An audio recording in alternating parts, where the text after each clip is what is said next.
আমি সুস্মিতা। আমার একটি নতুন ব্লগ ভিডিওতে তোমাদের সবাইকে স্বাগত। তো আজকে কোয়ার্টারে আমার দ্বিতীয় দিন। তো আগের ব্লগ ভিডিওতে তোমরা দেখেছিলে দুটো ঘর প্লেন হয়ে গেছে। তো আজকে এই দুটো ঘর ও করবে আর আমি রান্না করবো, কারণ কালকে আমাদের খেতে নিতে অনেক দেরি হয়ে গেছে। আর দুটো ঘরে সেরকম কিছু কাজ নেই, তার জন্য ও আজকে শুধু ধুয়ে দেবে, তারপর আমি গোছাবো।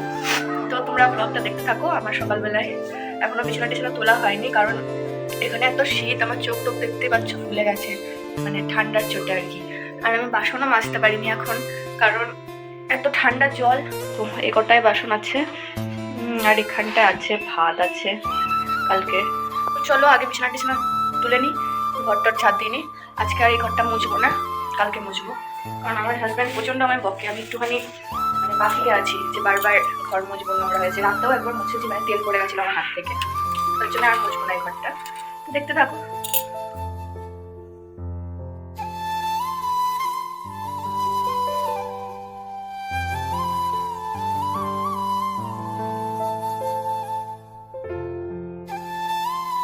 তো হঠাৎই প্ল্যানিং হলো যে আজকে ওই দুটো ঘর পরিষ্কারও করবে না, কারণ বলছিল যে আর হাতে টাইম নেই, তাহলে চলো একটুখানি বাইরে থেকে কিছু কেনাকাটা বাকি আছে সেগুলো করে আসি। কারণ ওরা একবার ডিউটিতে জয়েন্ট হয়ে গেলে না, সে রবিবার ছাড়া টাইম পাওয়া যাবে না, তাও আবার সেই 3-4 ঘন্টার জন্য, তার বেশি না।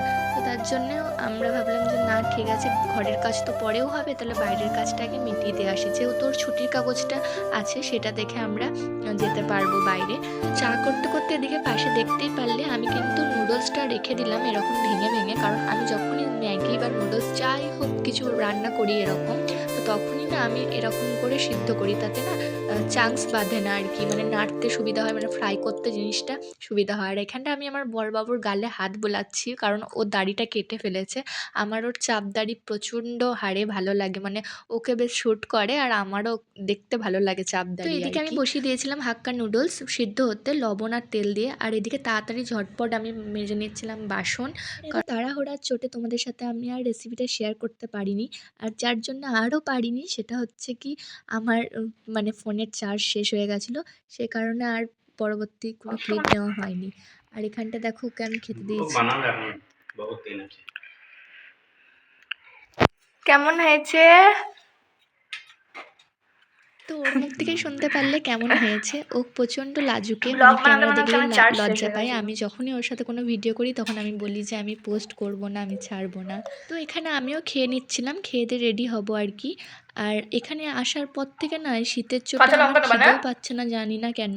মানে যেগুলো জিনিস আমি ভালোবাসি সেগুলো আমার কিছুই ভালো লাগছে না। আবার তোমরা মনে করো না যে অন্যরকম ব্যাপার, অন্য কোনো রকমেরই ব্যাপার না।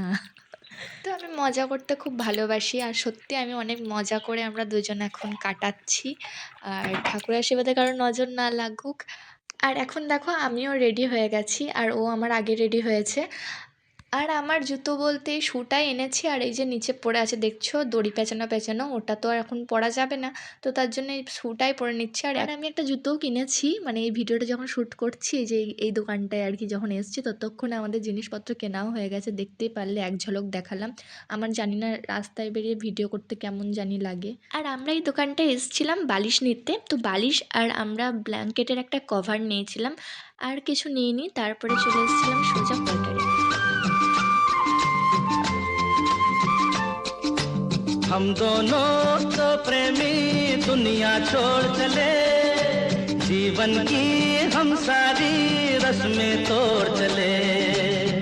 ए बाबू कहाँ जाइबो रे? हम दोनों तो प्रेमी दुनिया छोड़ चले, जीवन की हम सारी रस्में। তারপরে আমরা চলে এসেছিলাম রুমে, আর রুমে এসে আমি ওকে বলছিলাম চলো ব্ল্যাঙ্কেটের কভারটা দেখি ঠিকঠাক এসছে কি না, মানে বড় হচ্ছে কি ছোট হচ্ছে দেখি। আর এই দেখো দেখালাম, এই দুটো পিলো নিয়েছি আমরা। আর তারপরে সব কিছুই ঠিক ছিল, কিন্তু ব্ল্যাঙ্কেটটা হয়ে গেছে ছোট, আর কভারটা হয়ে গেছে একটু বড়, একটু মানে ঠিক আছে, অ্যাডজাস্ট হয়ে গেছে।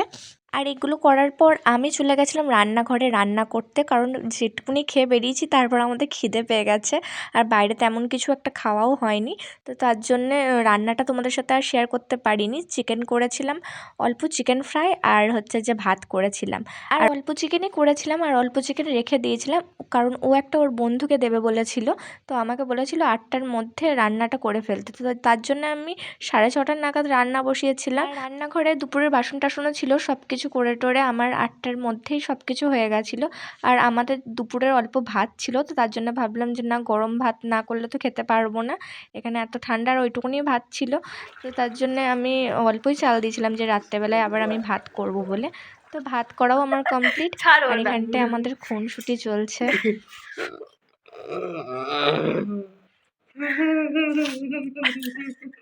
আমার কানগুলো বড়, কোথায় আমাকে আনলো। আমি বলেছিলাম কাশ্মীর যাব, আর যাব না। এত ঠান্ডা এখানে, তাহলে কাশ্মীর গেলে কি হবে। তবে এখানে থাকতে থাকতে কাশ্মীর যাব, হ্যাঁ, কারণ এখান থেকে তো কাশ্মীর দূরে না।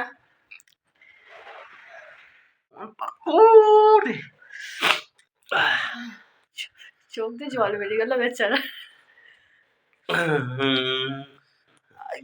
যাই ঘুম বড়িপাড়া কালকে আমাদের করতে যাবা। কি হবে? কানের খুলে গেছে। আর কানের ফানের পড়তে পারছি না, কানেরটাও যদি পাশে ঠেকছে আমার শীতে পড়ে যাচ্ছে। দাও কানের দাও। হ্যালো। তো রাত অনেক হয়ে গেছিলো, তার জন্য আমরা চলে এসেছিলাম ডিনার করতে। আর এখানে তো সব কিছু টাইমেই করতে হয় আর টাইমেই উঠতে হয়। একদিকে সব কিছু ভালো, জানো তো, সকাল সকাল উঠলে বেশ রুটিনটাও ঠিক হয়, খাওয়া দাওয়া শোয়া। তো যাই হোক, প্রথমে ওর জন্য ভাত বেড়ে দিলাম আর বললাম কি বাটিতে দেবো নাকি তোমায় চিকেন। তো ও বললো যে না, থালাতেই দিয়ে দাও। তো এই দেখো লেগ পিসটা ওর পাতেই দিলাম। তারপর আমি ভাত নিয়ে নিয়েছিলাম। তো এই দেখো এখন আমি খাচ্ছি। আর খেতে খেতে ওর সাথে গল্প করতে করতে, বকর বকর করতে করতে এটা সেটা কথা, যে ফাইনালি আমরা চলে এলাম, মানে আমাদের এরকম একটু এত দিনের একটা সংসার হবে, ভাবতেই কেমন স্বপ্ন স্বপ্ন লাগছে, জানো তো। আর জানোই তো, ভালোবেসে বিয়ে করলে না মানুষ কত স্বপ্নই দেখে। কিন্তু বিয়ের পর আমাদেরকে অনেক বছরই আলাদা থাকতে হয়েছে। অনেক বছর মানে এই 3 বছর, হ্যাঁ, আলাদা থাকতে হয়েছে। তারপর যখন একসাথে হয়েছি, সত্যি অবভিয়াসলি সবারই ভালো লাগবে, সেরকম আমারও ভালো লাগছে। আর আজকের মতন এইটুকুনি, দেখা হচ্ছে কিন্তু তোমাদের সাথে নেক্সট ভিডিওতে। তো ভালো থেকো, সুস্থ থেকো সবাই।